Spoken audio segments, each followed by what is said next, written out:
गुड्डी बहुत ज़्यादा परेशान रहने लगी है। उसको लग रहा है कि कुछ न कुछ गड़बड़ ज़रूर है। जैसे कि हमज़ा के कहने के मुताबिक घर में पैसे लापता हो चुके हैं, तो उसको ख्वाब में सारा वाक़या नज़र आ जाता है कि ये सारा मामला किस तरह से हुआ है, और वो बेचारी बहुत परेशान है। खैर, वो कॉल पर तो सब कुछ बता देती है हमज़ा को। हमज़ा भी इस चीज़ से बहुत ज़्यादा हैरान परेशान हो चुका है कि आखिर वो सब कुछ जो सोनिया आपी के साथ होना होता है, वो गुड्डी को कैसे इल्म हो जाता है उस बात का। तो खैर, वो बहुत सोचता है और वो कहता है कि मैं इस बात पर ज़रूर ध्यान करूँगा, ज़रूर गुड्डी की बात में कोई दम ज़रूर है, क्योंकि पहले भी ऐसे हो चुका है। जैसे गुड्डी ने पहले देखा था कि सोनी का घर से बाहर जाना ठीक नहीं, लेकिन फिर भी सोनी जाना चाहती थी, लेकिन वो वहाँ से गिर जाती है और जाना उसका कैंसिल हो जाता है। वो बात भी सच निकली गुड्डी की। अब ये दफ़ा फिर हुआ है ऐसा ही, जैसा कि गुड्डी ने ख्वाब में देखा कि पैसे सोनी ने ही चुराए हैं। इस पर हमज़ा बहुत ज़्यादा सोच में पड़ चुका है। वो एक तरफ शक भी करना चाहता है, लेकिन नहीं, फिर भी उसकी बहन है। वो सोचता है मेरी बहन इतना बड़ा कदम तो नहीं उठा सकती, लेकिन गुड्डी की बात में भी दम ज़रूर है, क्योंकि गुड्डी को तो उसने आजमा लिया हुआ है।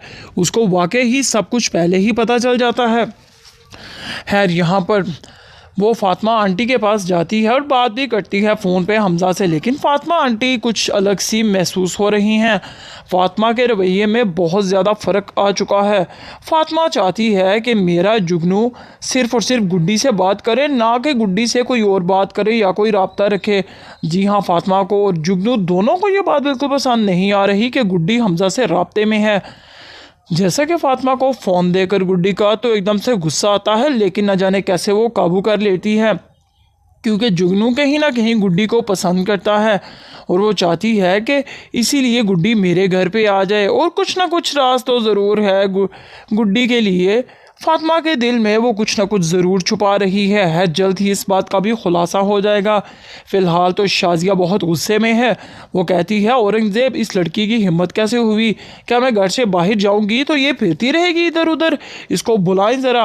और वो कहता है, तुम आराम से बात नहीं कर सकती? हर दफ़ा तुम छूट के पड़ती हो सबको। मेरी बात सुनो, वो मेरे से पूछ कर गई थी और ख़ुद तो तुम बाहर निकल जाती हो अपनी बच्ची को लेकर। तो क्या उसके अरमान नहीं है? उसका दिल नहीं करता कि वो कहीं बाहर जाए? अगर वो चली गई है साथ वालों के घर, तो तुम्हें क्या तकलीफ़ हो गई है? इस पे वो कहती है, वाह बे वाह, लगता है भाई की बेटी से फिर मोहब्बत हो रही है। जी हाँ, तो आपका खून तो फिर से जोश मार रहा है। बड़ी तकलीफ़ होती है आपको उसकी, लेकिन देख रहे हैं वो क्या कारनामे कर रही है। हमारे घर में किस कदर फसाद डाला हुआ है उसने। लेकिन है वो उसकी बातों को इग्नोर करते हुए आगे बढ़ जाता है। लेकिन यहाँ पर एक दफ़ा से फिर वही चालाकी करने जाता है अहमद। अहमद को तो सबक ज़रूर सिखाने वाली है स्वीटी। जी हाँ, तो वो उसके कमरे में जाता है तो रूम बंद हो जाता है। तो वो चिल्लाता रहता है, मामा मामा, मुस्कान, कहाँ हो सब लोग? लेकिन यहाँ पर तो कोई भी सुनने वाला नहीं है, क्योंकि उसकी माँ शाज़िया तो ये मज़ा चख चुकी है। अब बारी इस अहमद की है। अहमद तो इस दफ़ा बचने वाला नहीं है। बहुत दफ़ा बच चुका है ना, लेकिन इस दफ़ा अहमद की खैर नहीं। खैर, यहाँ पर मामला ख़त्म नहीं होता। अहमद को अब वो सब कुछ देखना पड़ेगा जिसका वो गुमान भी नहीं कर सकता। बहुत ज़्यादा ज़्यादती करता है ना ये गुड्डी के साथ, जो कि इसको करनी नहीं चाहिए। इनके साथ तो कुछ ऐसा ही होना चाहिए। और वहीं दूसरी तरफ बात करते हैं नासिर की। नासिर भी बहुत ज़्यादा तंग आ चुका है अपनी बहन और अपने भांजे भांजियों से, क्योंकि वो बिल्कुल भी इंसानियत का मुजाहरा नहीं करते। उसने बहुत समझाया है कि गुड्डी भी छोटी बच्ची है, उसके साथ सही रहा करो, लेकिन जब माँ ही अच्छी नसीहत, अच्छी तरबियत नहीं कर रही, तो वो अपने मामू की कैसे सुनेंगे? जी, तो इस तरह से अब अहमद भी बहुत बुरे जाल में फंसने वाला है, लेकिन गुड्डी भी किसी को बख्शेगी नहीं। गुड्डी बहुत ज़्यादा परेशान रहने लगी है। उसको लग रहा है कि कुछ न कुछ गड़बड़ ज़रूर है। जैसे कि हमज़ा के कहने के मुताबिक घर में पैसे लापता हो चुके हैं, तो उसको ख्वाब में सारा वाक़या नज़र आ जाता है कि ये सारा मामला किस तरह से हुआ है, और वो बेचारी बहुत परेशान है। खैर, वो कॉल पर तो सब कुछ बता देती है हमज़ा को। हमज़ा भी इस चीज़ से बहुत ज़्यादा हैरान परेशान हो चुका है कि आखिर वो सब कुछ जो सोनिया आपी के साथ होना होता है, वो गुड्डी को कैसे इल्म हो जाता है उस बात का।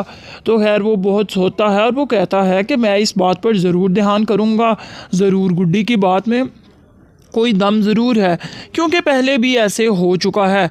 जैसे गुड्डी ने पहले देखा था कि सोनी का घर से बाहर जाना ठीक नहीं, लेकिन फिर भी सोनी जाना चाहती थी, लेकिन वो वहाँ से गिर जाती है और जाना उसका कैंसिल हो जाता है। वो बात भी सच निकली गुड्डी की।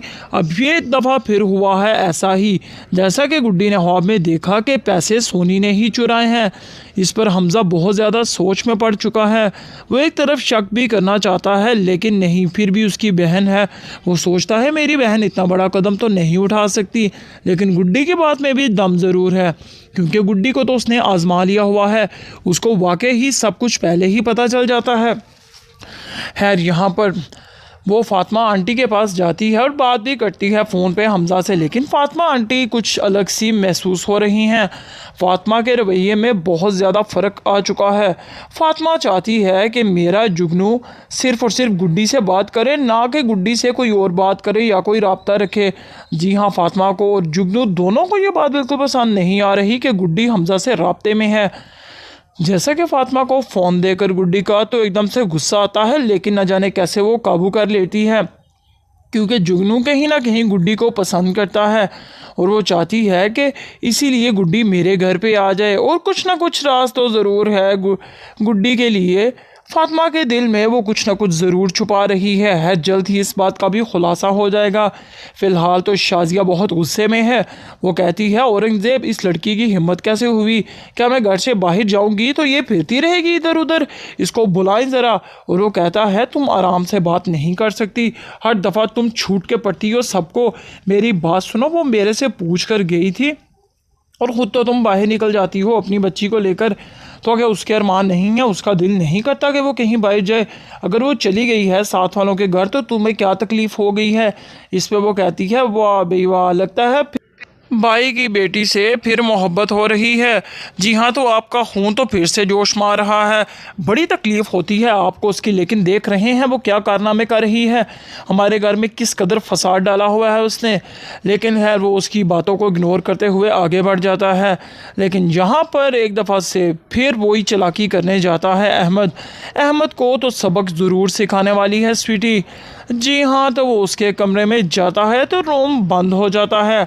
तो वो चिल्लाता रहता है मामा मामा, मुस्कान कहाँ हो सब लोग? लेकिन यहाँ पर तो कोई भी सुनने वाला नहीं है, क्योंकि उसकी माँ शाजिया तो ये मज़ा चख चुकी है। अब बारी इस अहमद की है। अहमद तो इस दफ़ा बचने वाला नहीं है, बहुत दफ़ा बच चुका है ना, लेकिन इस दफ़ा अहमद की खैर नहीं। खैर, यहाँ पर मामला ख़त्म नहीं होता। अहमद को अब वो सब कुछ देखना पड़ेगा जिसका वो गुमान भी नहीं कर सकता। बहुत ज़्यादा ज़्यादती करता है ना ये गुड्डी के साथ, जो कि इसको करनी नहीं चाहिए। इनके साथ तो कुछ ऐसा ही होना चाहिए।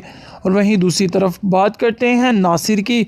नासिर भी बहुत ज़्यादा तंग आ चुका है अपनी बहन और अपने भांजे भांजियों से, क्योंकि वो बिल्कुल भी इंसानियत का मुजाहरा नहीं करते। उसने बहुत समझाया है कि गुड्डी भी छोटी बच्ची है, उसके साथ सही रहा करो, लेकिन जब माँ ही अच्छी नसीहत अच्छी तरबियत नहीं कर रही तो वो अपने मामू की कैसे सुनेंगे। जी, तो इस तरह से अब अहमद भी बहुत बुरे जाल में फंसने वाला है, लेकिन गुड्डी भी किसी को बख्शेगी नहीं।